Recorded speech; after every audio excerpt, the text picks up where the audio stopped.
Hello, and welcome back to the State of the Phantom. I am your mad scientist in charge of the universe, Neil Fox, and with me as always is... Link Labrador. We were just talking about the very interesting and intriguing topic of what is everything?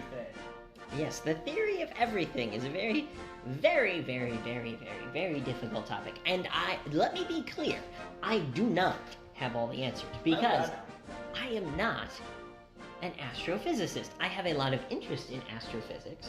I have a lot of interest in physics. I have a lot of interest in chemistry, but I am not at anywhere near a PhD level in these subjects. So I am primarily, ironically enough, you are an intuitive thinker.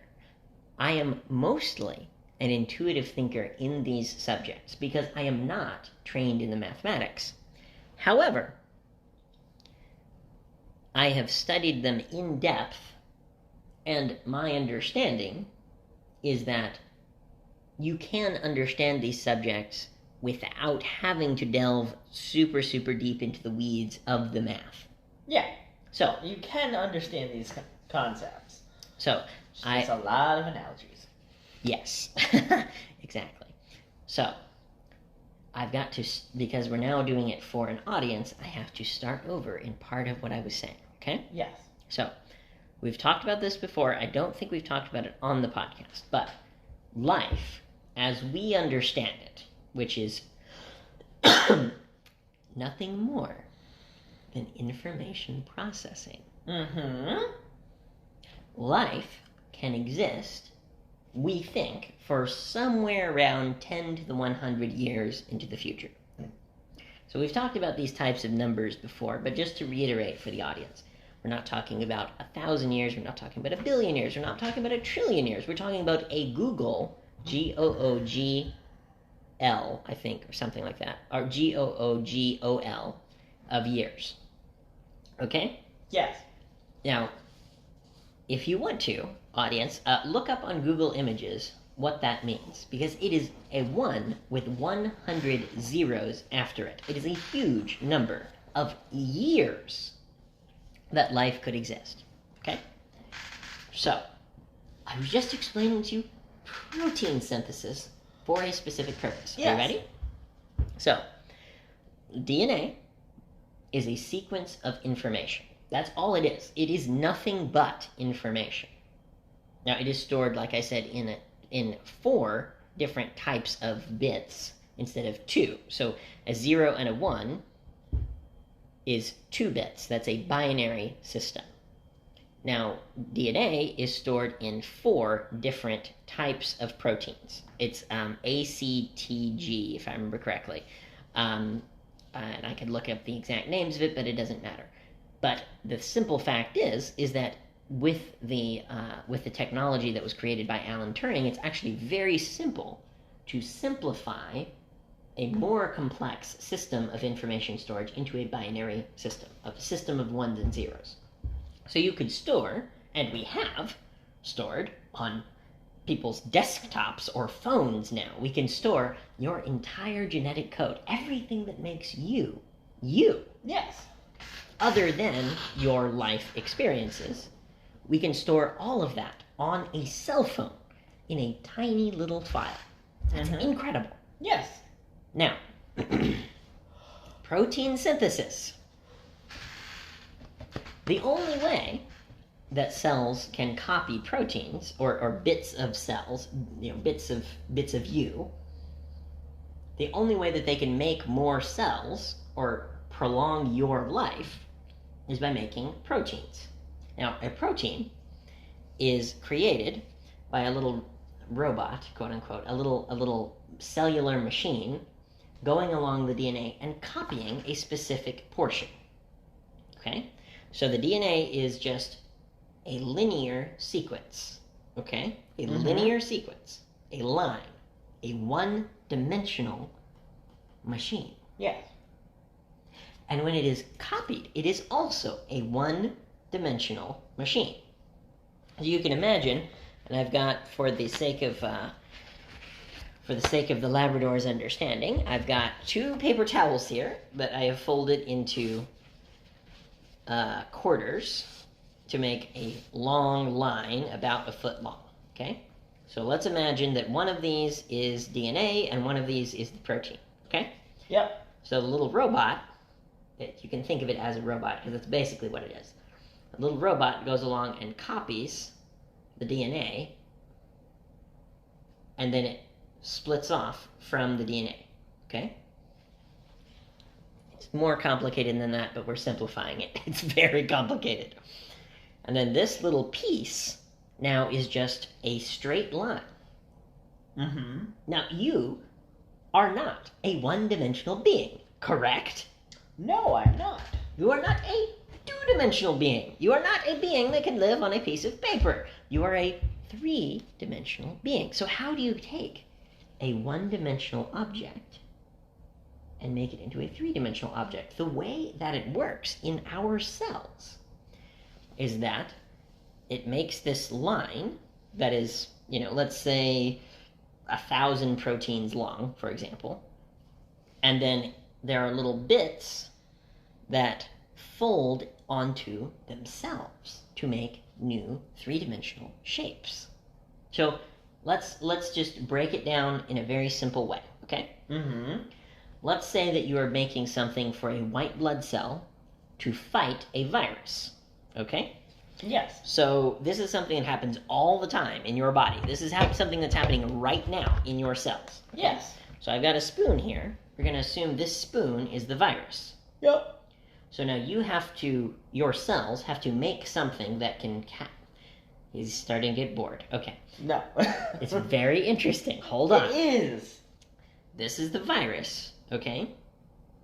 And this is the machine that's going to capture it. Now, right now, it's not a machine. It's just a line.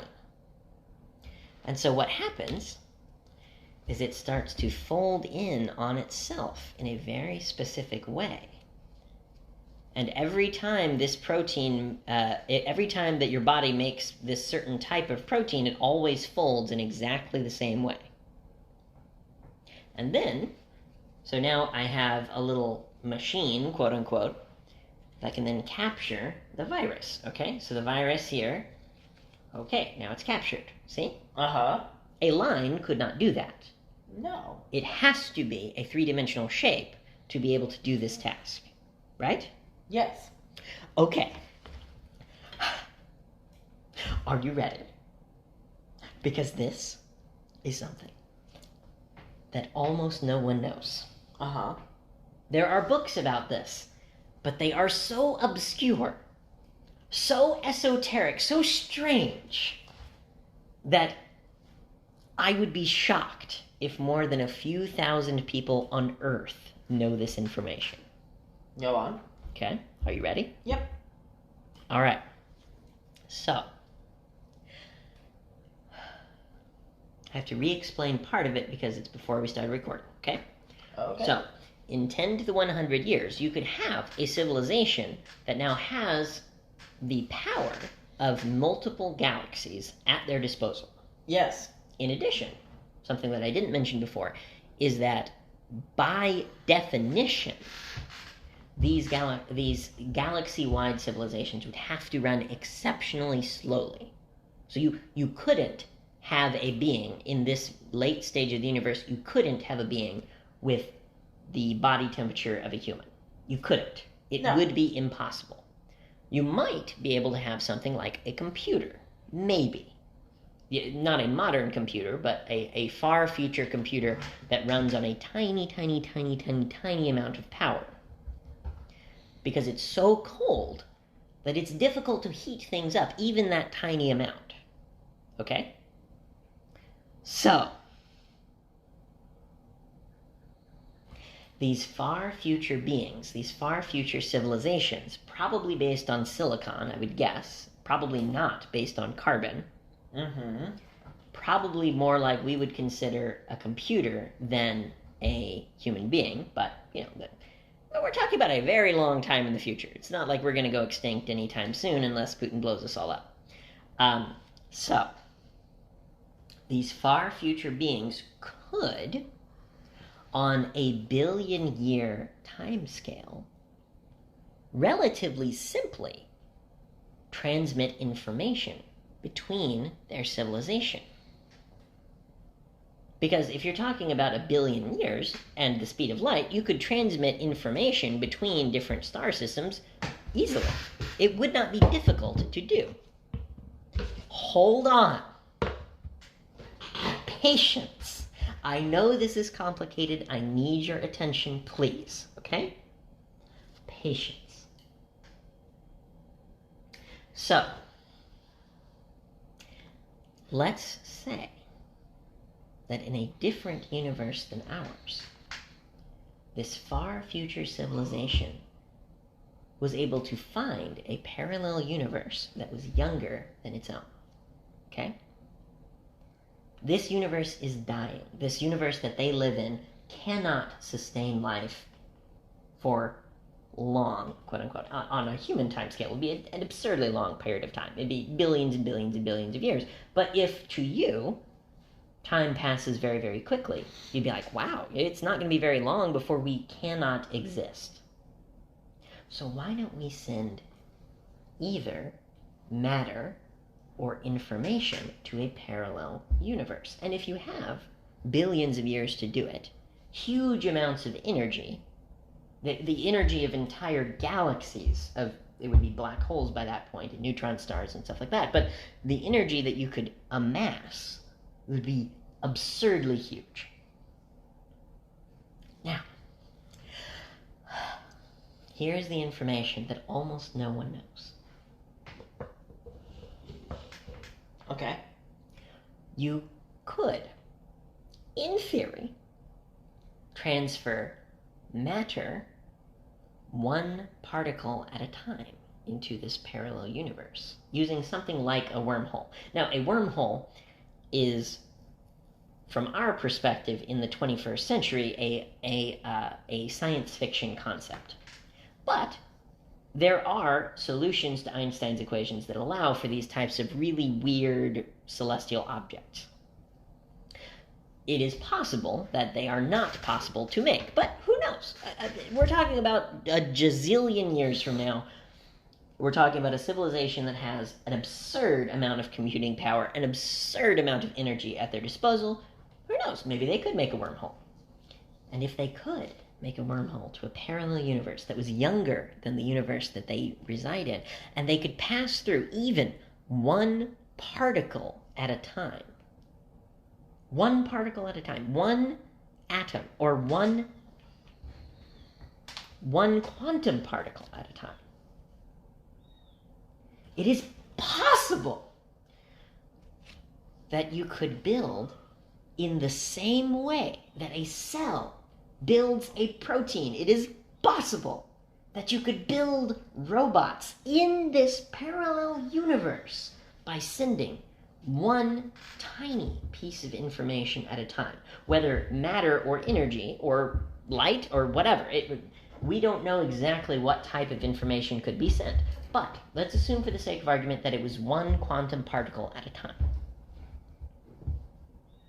You could send into this parallel universe one particle at a time using super advanced particle accelerators.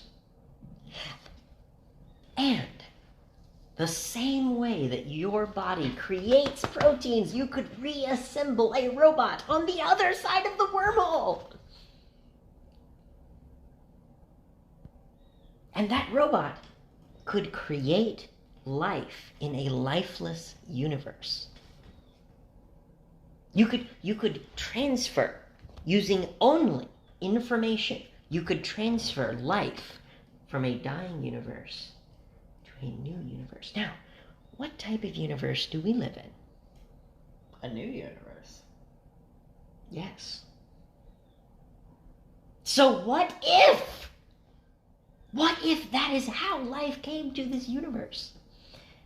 What if some far distant in terms of time, in terms of space, in terms of intelligence, in terms of all of these technologies, what if this far distant universe was dying and they sent the building blocks of life to a dead universe? And that's why we're here. What if that happened? Let me sum this up in an analogy that I've been thinking about for a little while now. Okay. The analogy is you have a freezer that's being heated by a heater. Okay. And that heater is being charged from our universe into their universe while they're transferring to us. Mm-hmm. Because matter can't be destroyed nor created. Incorrect, but go ahead. Energy can't be destroyed. Energy can't be destroyed or created. Yes. What if that other universe figured out how to tie black holes, small black holes, and use them as a power source for a star, where you're pouring we're effectively, okay, maybe take an outlet and a cord, and you plug it into one universe, and then you're plugging it into a star that's keeping their universe, the central universe, alive, and it's the only warm place left. But they're transferring information to us and other universes that are going through this same song and dance in a spiral. Sure. With everything at the end of the spiral, society slides down the spiral and clicks in, then clicks in, and then clicks in. Now, and one moment. Whenever you're done, I have a response, okay? But that old universe is so far in the future, and we're so far at the beginning, that we haven't finished a full revolution of our own yet. Now, if you take human society, it starts here. Yes. And then click. Hold on one second. So he's society, hold on. I'm not done. For the purpose of illustration to the viewers, he is moving something in a circle. So you can imagine like a clock, going from 1 to 2 to 2 to 3. Click, click, click. Okay, go ahead. They can't see what you're doing. So good point. Okay, so go ahead. It's going 1 to 2, 2 to the 3, 3 to the 7 in the Fibonacci sequence of just the spiral. I think the spiral of the Fibonacci sequence, but we're at the beginning and it's spiraling upwards instead of us. Just spin it upwards and eventually collapse in upon itself, and then you reset. So I have a response when you're ready. Okay. Okay. So the way that you described it is probably not borne out by the mathematics, but then again, our mathematics are only around 1,000 years old. Exactly. Modern mathematics. So who knows? Literally anything is possible in this type of universe of infinite possibility. Anything is possible. Who knows? You could be right. But the more likely universe is so much more interesting, and here's why. Okay. Here's why. Okay. So these future beings, future to us, so this would be something that, if humans were going to do it, it would take trillions of years. It would take quadrillions of years to do. But it's not impossible. Okay? Here's what is possible with some very advanced, exotic future technology. Like, think Star Trek, but 1 billion years after Star Trek. Like, very advanced technology. Wouldn't that just be Star Wars at that point? Not even Star... We're talking about, like, take Star Wars, add Star Trek, add Doctor Who, and you might get to the technology 1 billion years after that. Like, very advanced, very exotic technology. Hold on. Let me speak, please. Got it. Okay? It is possible that with some far future version of a particle accelerator, that this advanced civilization could amass enough energy to restart a new Big Bang. in either their own universe, in their own space-time, or in a parallel universe that doesn't even exist yet. They could, in theory, use these particle accelerators to create a new universe that does not exist, and then bring it into existence, and then transmit in the way that I mentioned, similar to protein synthesis, to transmit the building blocks of life into this new universe.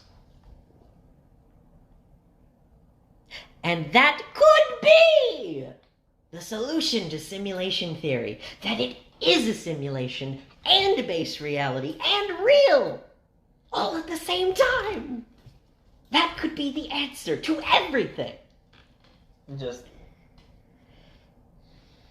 It could be a simulation, but in real life, not in a computer. It could be a simulated universe. It could be a universe that was built out of nothing, using only energy, using only physics, using only particles. And then you could have had, from this other universe, the building blocks of life placed into our universe as a seed for life, so that their civilization, their type of life, could continue to exist forever.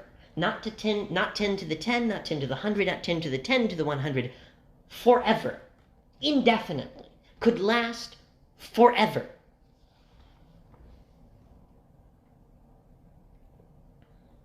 And every time that a universe starts to cool down, this type of life could make a new universe and put the building blocks of their civilization into that universe. And then that civilization in the previous universe would cease to exist because it could not exist. But they would know, as they lay dying, that life would continue in a new universe.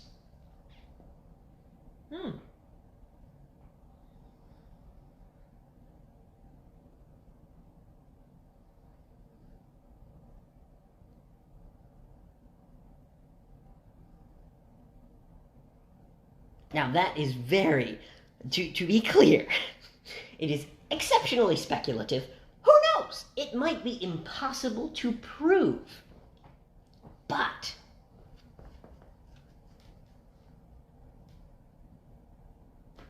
it might be possible to prove. It might be impossible to prove it, but it is at least theoretically possible that we could prove that that is why we are here. Now, that is not something that I can explain in one podcast. It might take me a season of podcasts to explain it to you, but wouldn't you like to find out if God is real? If the universe is a simulation? If we're inside of a computer, or if we're not inside of a computer, but we were created by beings so far beyond our understanding of physics and science, they might as well be God. What if that's what happened? And what if that is why life is so special? What if that is why we are at the very, very, very, very, very beginning of the universe? Is because these beings created probably not even one, probably not 10, probably not 100, but a near infinite number of new universes with their building blocks to life seeded into these universes.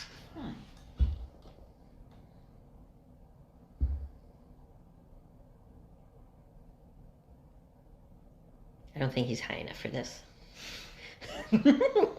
Well, I've had many thoughts while you were speaking. Oh, of course. I'm more than happy to listen to them. It's just, that is a very important thought, and I needed to get out the entire thought. So, yes. Now, say whatever you would like to say. Okay. Throughout all of that, building blocks of life is transferred from another galaxy. And not another galaxy, another existence. Another existence, which means it's been done. We can redo it.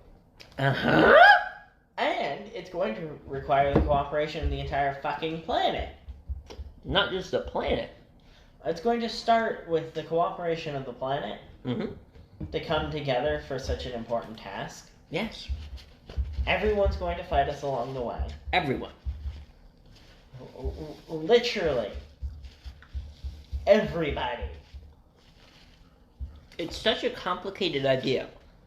And its implementation. That very few people will even understand what we're talking about. And in its implementation, people are already getting sick of this shit. Yeah. We're getting sick of... People are getting sick and tired of poor-paying jobs because...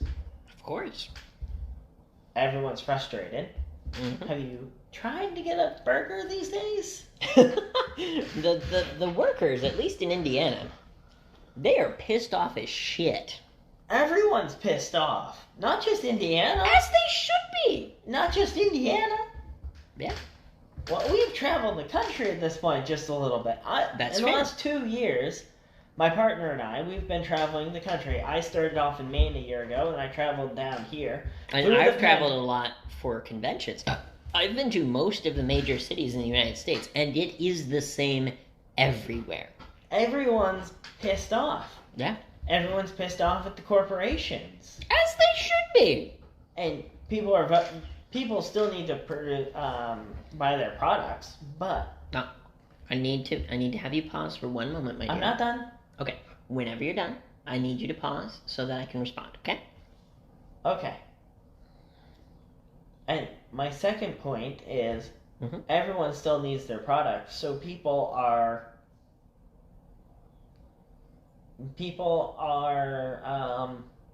making do, but realistically,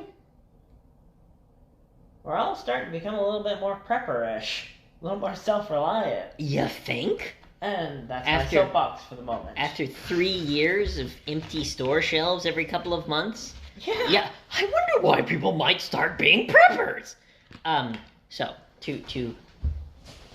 these are good ideas, and I want to discuss them. But I want to add to the idea that I mentioned before, because it relates to something that you were talking about earlier, and that you've talked about in many previous podcasts and conversations. Okay, ready? Yep. If everything is cyclical, yep, and if every time the cycle repeats, a large number, possibly infinite, but who knows, a large number of universes are created. Yes.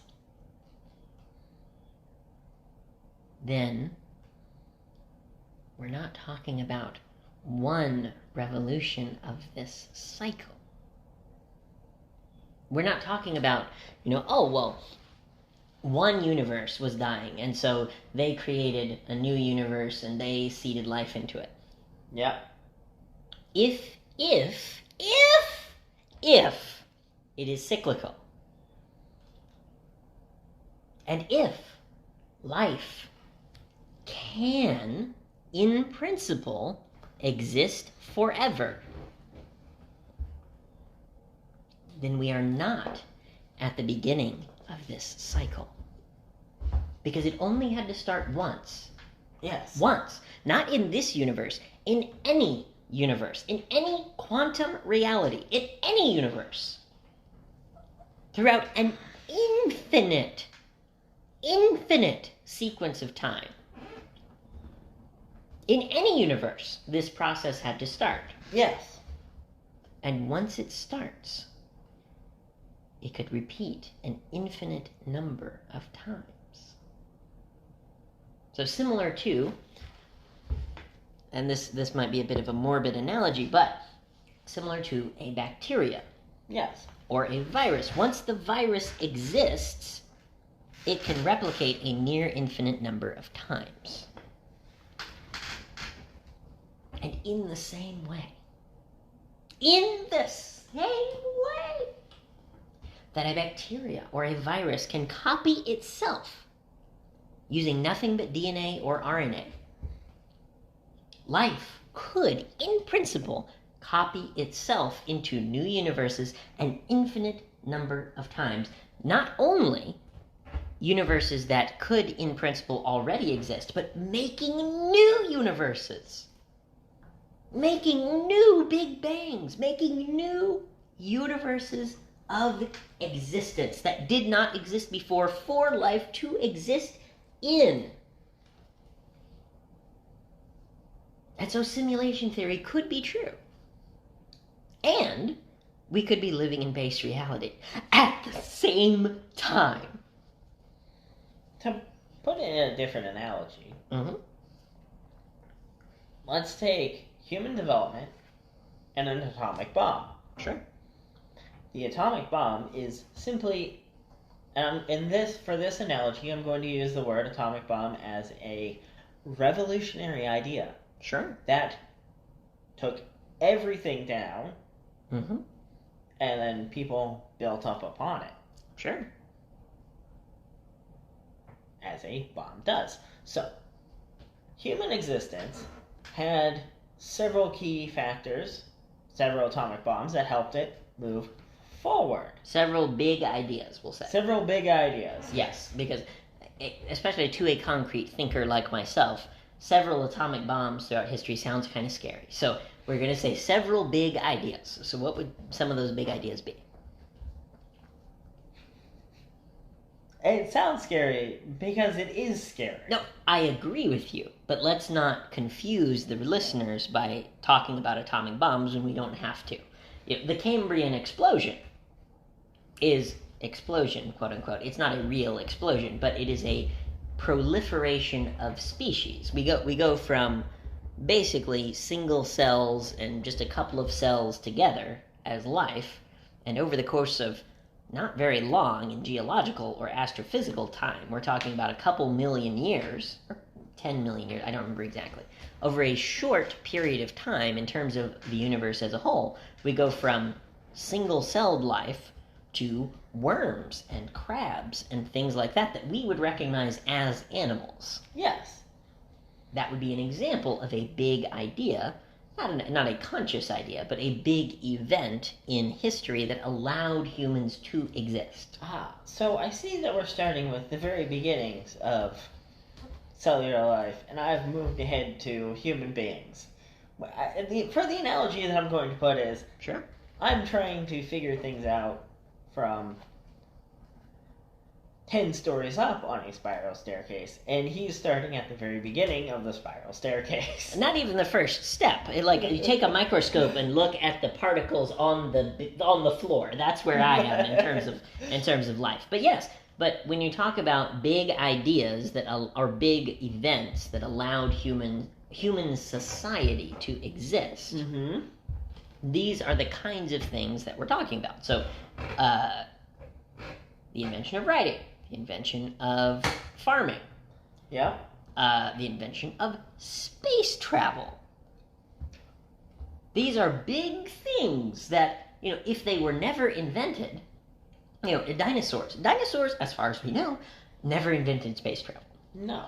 They couldn't. Even in principle, they could not travel to distant stars because they never invented space travel. So, what we're attempting to do is create a Big Bang style event for the entirety of the United States, Yes! if not the entire world. Yes. Now, if anyone Correct. wants to come join us on Starship, Earth!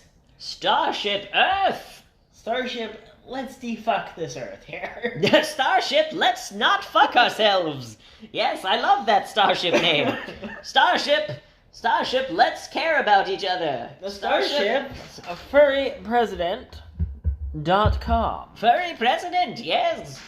Let me do a quick plug here, Oh, darling. sorry, go ahead. Furrypresident.com is the proud and loyal arbiter of Earth itself. Now, that's a big goal.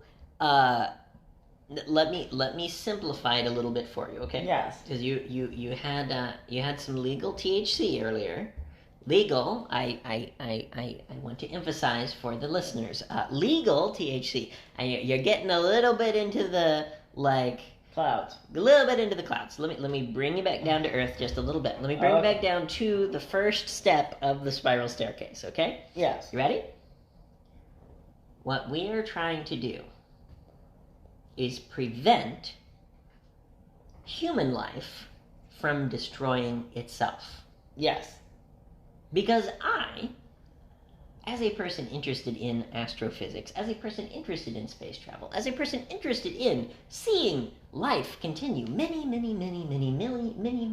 billions of years into the future, far past this solar system, far past this sun, far past these bodies, I want life to continue into the far, far distant future. And the only way that we can do that is by not blowing ourselves up. Yes, and here's how you not blow ourselves up. Yes. My interests are conservation. Absolutely. My efforts and my main focuses in life has always been construction. Sure. Carpentry. Yes. Woodworking. Yes. Now, mix two goals together of being able to wanting to help others and finding a team. Yes. To get that done, and someone with also as much caring and know-how who actually can get these things done. Yes, and to add to that point, yes, let's define conservation, and let's point out where we are in human history, okay? Conservation is a big subject, but let's break it down into very simple terms. Yes. Conservationists, like the Steve Irwins and the, Bill Nye the Science Guy, etc., these types of people, whether conservationists of the planet or of information, or the society, it's very interesting. And that last one doesn't come up very often. It really doesn't, because people do not like to think about emergencies.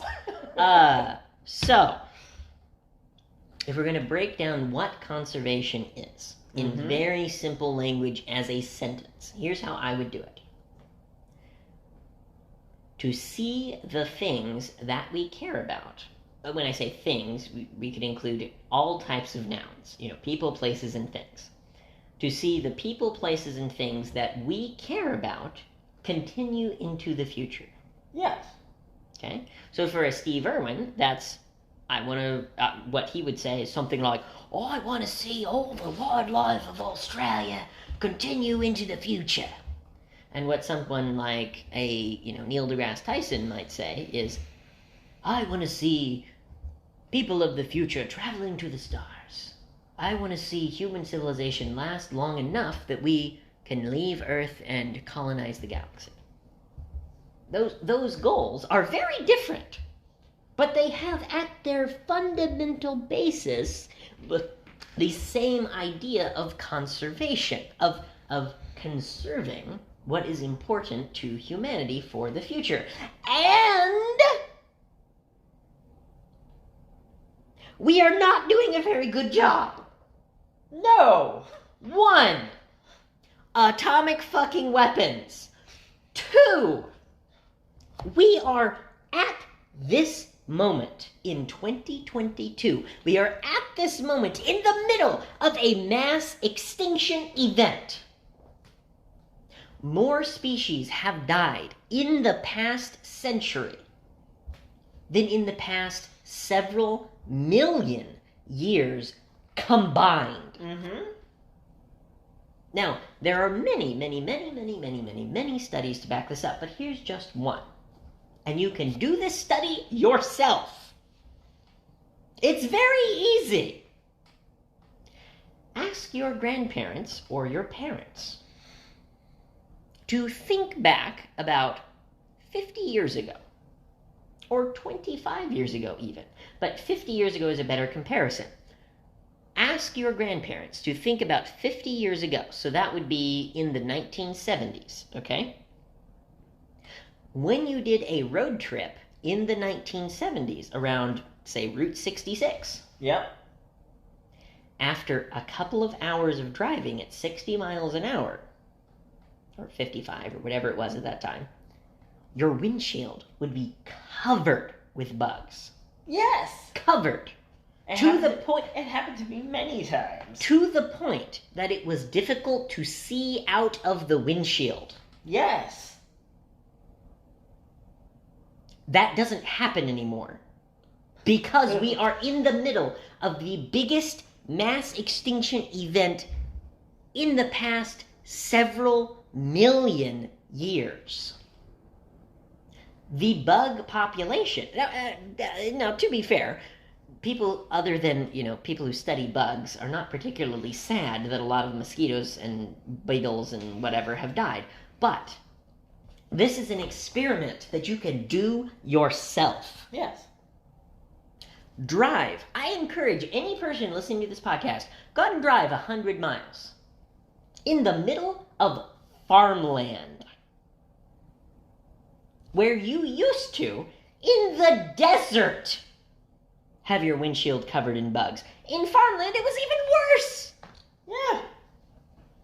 And that doesn't happen anymore. As of the past 20 years, it doesn't happen. No, it does not.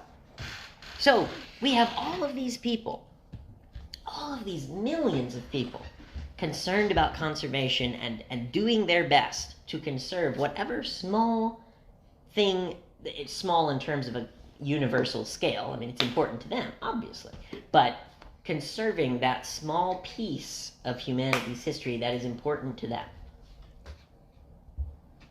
But we can't do it without everyone working together at the same time. We can't do it. And if the goddamn bug population can collapse, so can the fucking human population. And look no further than COVID! Uh-huh. What will the next pandemic be? Who the fuck knows? If we had We're going to have something, to harden ourselves for the next one. If we had something on the level of the Spanish flu, now to be fair, the Spanish flu was before the modern vaccine, before the modern antibiotic, etc. But if we had something on the level of the Black Death or the Spanish flu, let's use the Black Death as an example to show people how bad it could get in our lifetime. Uh-huh. By accident. Uh-huh. Think about your close family. Think about your mom, dad, and siblings. Yeah. Okay? Most people have, say, 6 to 10 close relatives that they know personally. Yeah. Their mom, dad, grandparents, uncles, etc. Maybe, let's say 10 as a simple round number. Okay? Yeah. Anybody could, I would hope, unless you're an orphan, and I apologize for that, but just about anybody could sit down and write down a list of 10 people plus themselves. Yeah. So that would be 11 in total. Or we'll make it 9 family members plus yourself so that it's 10. Just so the numbers are really easy, okay? If we had death in the next century on the level of the Black Plague, cross out 3 of those names. Dead. Yeah. And if that doesn't sober you up, I don't know what fucking will. We're talking about death on a scale that has not been seen in centuries. Uh-huh. And it could happen tomorrow by accident. Yes, audience. Be a prepper. Learn to pass your skills along to others. Yes, work together with the people in your community. Work together with us. Yes. To build a world that we don't need to be preppers. Let's build a world together where everyone has as much energy as they need from solar panels on their house. Yes. As many people as need housing have a house built out of renewable materials like wood and bamboo. Thatch. Thatch worked really well for a long time. Let's put gardens on the roofs of buildings. You know what that does? It prevents you from needing as much energy for heating and cooling. And look, now you have food on top of your house. These ideas are so simple. And that's why they will work. They're not complicated. They're not complicated like, oh, let's build a massive galaxy-wide particle accelerator and let's send information about human beings to a parallel universe. That's complicated. That's hard. Building houses with gardens on the roofs. Building houses with solar panels. And making sure that everyone in America knows what to do in an emergency of a nuclear weapon or a pandemic or a massive natural disaster like a huge hurricane or tornado, which will become more common as the Earth warms up. Yes.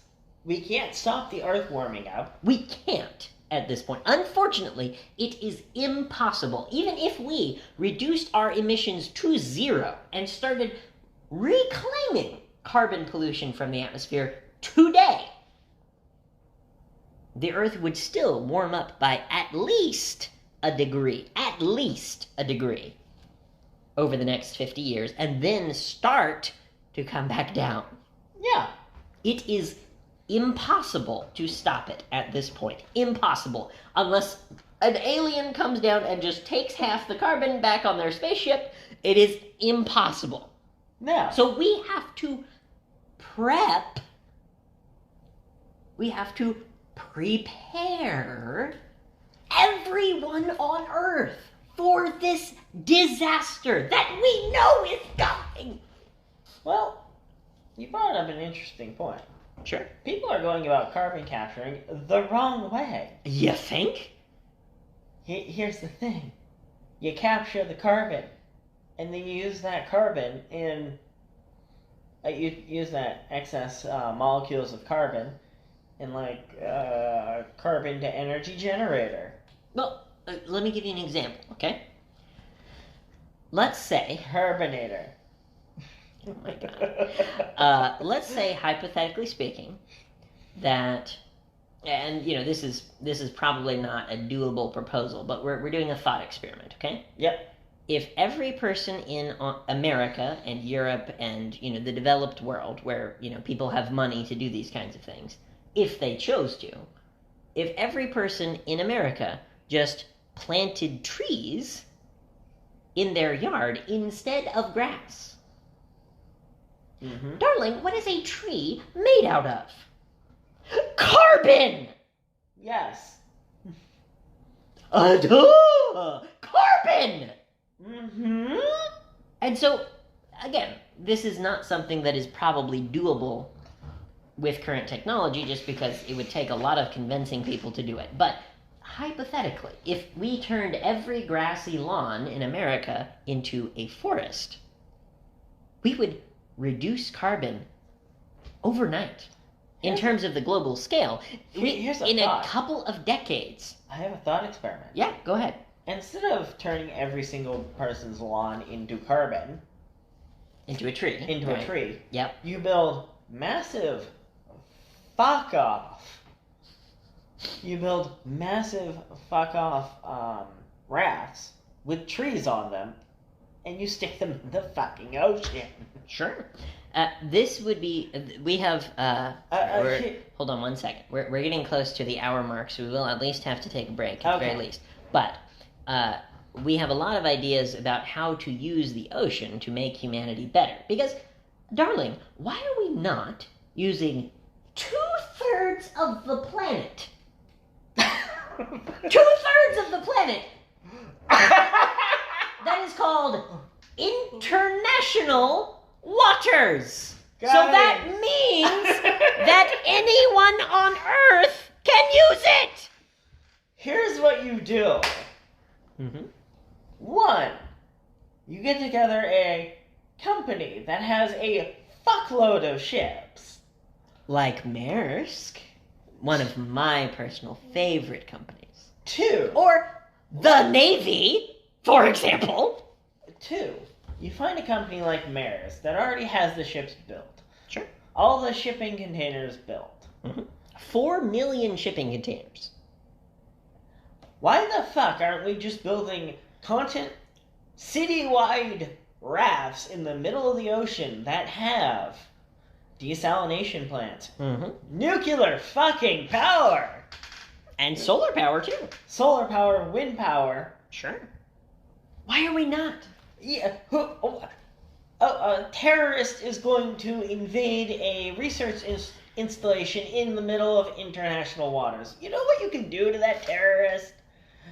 Well, whatever so, the fuck you want. Hold on. Reel it in just a little bit. Okay. Because we're doing some logical leaps here. Because we've talked about this idea a lot. Yes. But we have not talked about a lot on the podcast. So yeah. we've in about the last 60 seconds, we've gone from building giant cities in the ocean to terrorists blowing them up. So that's a big logical leap. So take it back just a little bit. Just a little bit. Okay. Here's what we want to do. And I would love to work with the institutions, colleges, all of these, government institutions, private institutions, colleges, etc., to figure out how to do this. Because I don't know. I just have these weird ideas. And you have these weird ideas. I think you actually came up with this one. I did. So, what if, hypothetically, we took every prisoner in America and we put them on a boat in the middle of the fucking ocean that is only accessible by helicopter? Uh-huh. And make them humane. Make these, we could call them, don't call them prison ships, that sounds terrible. Call them floating cities of the future or something like that. And take these cities and make them very humane. Make the rooms nice. Maybe make them out of concrete, but make them nice. Don't make them like jail cells. Put nice cushions, couches, whatever. Make it nice. Make it like a dorm room, not like a jail cell. The difference between a dorm room and a jail cell is how nice the furniture is. And the amount of windows. So make it nice. Yep. Why are we not doing this for 4 million prisoners? 4 million! Put them all in colleges in the middle of the fucking ocean. It can stay within American waters. Sure. So they don't lose any of their rights. Yeah. They're just... And then from there, you have the prisoners... Learn trades. Go to college. Build the city. Yes, have them build it themselves. And then... That's how Australia was built, people. Uh-huh. Why don't we do the same thing? You can do it a lot more humanely. Yes. But... challenge the United States of America. Yes. American challenge number 1. American challenge number 1. Reform the prison system into a more productive means for the entirety of society. Yes. It's already productive. They already have labor in prisons. So just direct that labor to more important things like clean energy, free energy, pollution-free energy for everyone. Direct that energy into educating them. Yes! Direct that energy into... There is only one... mental health. There is only one thing, and only one, that we know works to prevent people from going back to prison. And it is education. That is the only thing that works. Yes! mandatory education classes. Yes! What else are they fucking doing? Do you think they're going to say, no, I don't really want to go to class today? No, it's part of your sentence now. Yes, you have to. Here's a computer built into the wall, and just every hour on the hour, 10 minutes of classes. Now, you can sleep through them if you want, but you have to take a test at the end of the year. And if you take a test at the end of the year, we'll take 6 months off your sentence. I bet they'd reform real quick. Oh, I am the world's greatest student. I am happy to study as much as you like. I will be the next astrophysicist. The more difficult the class, the more time off your sentence. Why not? Why not? This is the only thing that we know works, so why are we doing it? Reform would... because there isn't a government mandate for people to do classes. No. It's recommended, but... Not only is it recommended, it's a great idea, and when people do it, it works. But they have not allocated the money.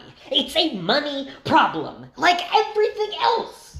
It's a money problem. It's an information problem. Literally, information in the brains of the prisoners. Uh-huh. Now, we do have to stop the recording because it will automatically stop in 3 minutes. But we greatly appreciate you listening to this quite wild and speculative episode of our podcast. And we hope that you will vote for us in 2028 when we attempt to become the President and Vice President of the United States, to put many of these things into practice. Yes. Into law. Into the Constitution. And we hope that you will come along with us for this wild ride.